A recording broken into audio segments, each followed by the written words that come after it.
নমস্কার বন্ধুরা, ডলির রন্ধনশালা সবাইকে স্বাগত। আজকে আমি তোমাদের সাথে শেয়ার করব নারকেলের মুচমুচে বড়া।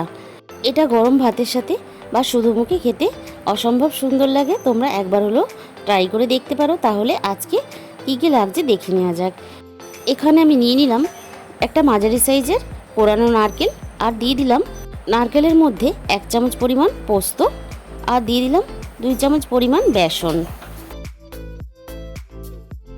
এরপর আমি এখানে দিয়ে দিলাম কাঁচা লঙ্কা কুচি, ঝালটা নিজেদের স্বাদ মতন দিয়ে দেবে।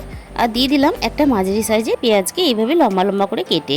আর দিয়ে দিলাম সামান্য পরিমাণ হলুদ গুঁড়ো, আর দিয়ে দিলাম স্বাদ মতো লবণ।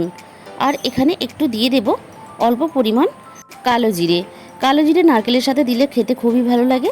আর দিয়ে দিলাম 1 চামচ পরিমাণ ভাজা মশলা, আর দিয়ে দিলাম অল্প পরিমাণ ঝাল লঙ্কার গুঁড়ো, আর সামান্য পরিমাণ চিনি। নারকেলের মধ্যে চিনি দিলে খুবই সুন্দর খেতে লাগে। আর দিয়ে দিলাম অল্প পরিমাণ ধনেপাতা কুচি।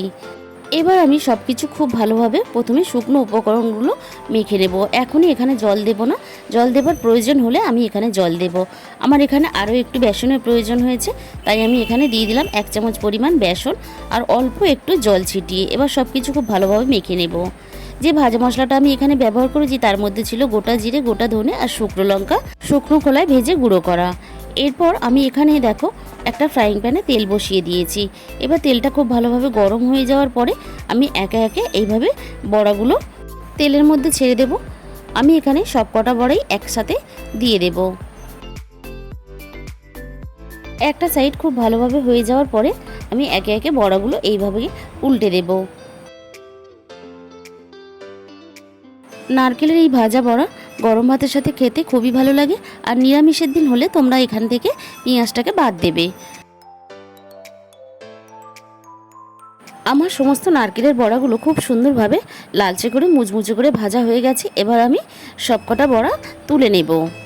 বন্ধুরা, এটা ভাজতে খুব বেশি তেলেরও প্রয়োজন হয় না, অল্প তেলেই ভাজা যায়। তোমরা একদিন হলেও গরম ভাতের সাথে এইভাবে নারকেলের বড়া ভেজে খেয়ে দেখো। প্রথম পাতে খুবই সুন্দর টেস্ট হয়।